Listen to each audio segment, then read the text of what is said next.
મારું નામ સતોષ છે અને હું ગુજરાતમાં રહું છું. મારી એક સાલી છે જેનું નામ અનામિકા છે. હું આ વાર્તાની અંદર તમને બતાવી રહ્યો છું કે મેં કેવી રીતે મારી સાલી સાથે એવી બધી ખુશિયા વહેંચી. તેના પામવા માટે દરેક છોકરીને ઈચ્છા હોય છે. આ વાત લગભગ 3 વર્ષ પહેલાની છે. અમે બંને કોલેજમાં સાથે અભ્યાસ કરતા હતા અને તે મને અભ્યાસમાં ખૂબ જ મદદ કરતી હતી. કોલેજના સમયે તે હોસ્ટેલમાં રહેતી હતી અને હું મારા ઘરે કે કોલેજ જતો હતો. કોલેજનો અભ્યાસ 5 વર્ષ ચાલવાનો હતો. કોલેજમાં તેને એક ફ્રેન્ડ પણ હતો. તે તેના ફ્રેન્ડને સપ્તાહમાં આવતી અને તેની પાસેથી પોપટની ગિફ્ટ પણ લેતી. તમે સમજી ગયા હશો કે હું કઈ ગિફ્ટની વાત કરું છું. જ્યારે મને આ વાતની ખબર પડી ત્યારે મને મારા મનમાં કોઈ ખોટો વિચાર આવ્યો હતો. પરંતુ મને ખરાબ લાગ્યું હતું કે મારી સાલી મારી સામે બીજા છોકરાની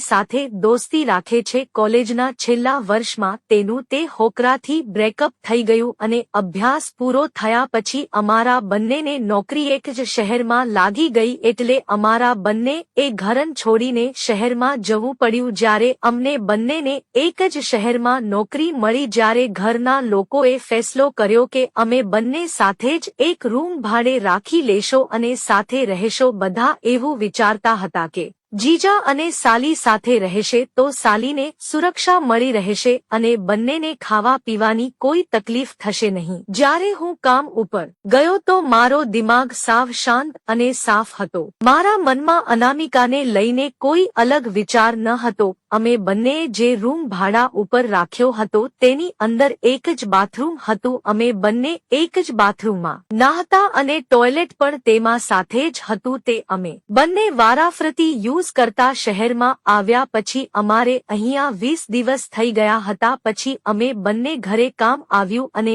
મારી સાલી એ ઘરનું ઝાડુ પોતું અને રસોઈ વેચવાનું નક્કી કર્યું. તું મારા નસીબમાં કપડાં ધોવાનું કામ કરવાનું નક્કી કર્યું. જ્યાર હું પહેલીવાર મારી સાલીના કપડાં ધોવા માટે ગયો તો હું ખૂબ ખુશ હતો, કારણ કે મને બધા કપડાં ધોવાનો મોકો મળવાનો હતો અને આ કામ મને ખૂબ જ પસંદ હતું. જ્યારે હું કપડાં ચૂકવવા માટે કહી રહ્યો હતો તો તેણે કહ્યું કે મારા કપડાં પણ તમે સુખ આવજો. થોડા દિવસ પછી મારથી રહેવાનું નહીં તો હું દરવાજો બંધ કરીને કપડાં ધોવા લાગ્યો. તમે સમજી ગયા હશો કે હું દરવાજો બંધ કરીને શા માટે કપડાતો હતો. અમારા બંને વચ્ચે સામાન્ય સંબંધ હતો. અમે બંને રાત્રે સૂતા પહેલા એક કપ કોફી પીતા હતા અને કોફી હું બનાવતો હતો. એક દિવસમાં કોફી બનાવવામાં એક હરકત કરી નાખી, કારણ કે મારા દિમાગની અંદર બીજું કાંઈ ચાલી રહ્યું હતું. મને ખૂબ ડર લાગતો હતો કે ક્યારેક ખેલ શરૂ થશે. સાંજે મેં બંને માટે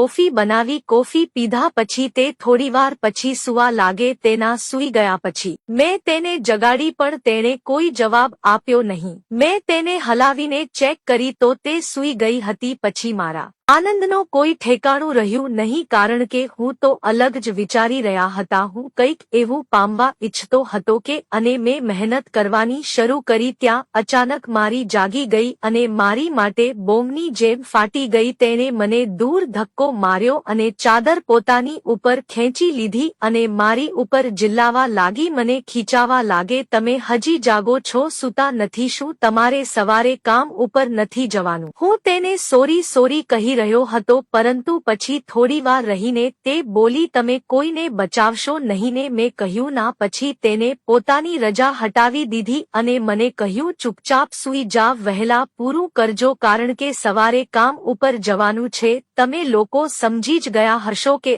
આટલી ઠંડીની અંદર રજાઈમાં ગયા પછી શું બનાવ બન્યો હશે. સવારે 9 વાગે જગ્યા પછી મેં જોયું તો મારી સાલી પછી પણ સૂઈ રહી હતી. આ બનાવ પછી અમારા બંનેની જિંદગી સાવ બદલાઈ ગઈ. જ્યારે પણ ઓફિસમાં વધારે કામ રહેતું તો અમે બંને સાથે મળીને ઘરનું બધું કામ કરી નાખતા. અમારું આ શહેરમાં કોઈ સગા સંબંધી ન હતો, એટલે ઘરે પણ કોઈ આવતું નથી, એટલે અમે બંને ખુલ્લેઆમ મોજ કરી શકતા. અમે બંને હતા તો જીજુ અને સાલી, પરંતુ અમારા સંબંધની અંદર પતિ પત્નીની સુગંધ હતી.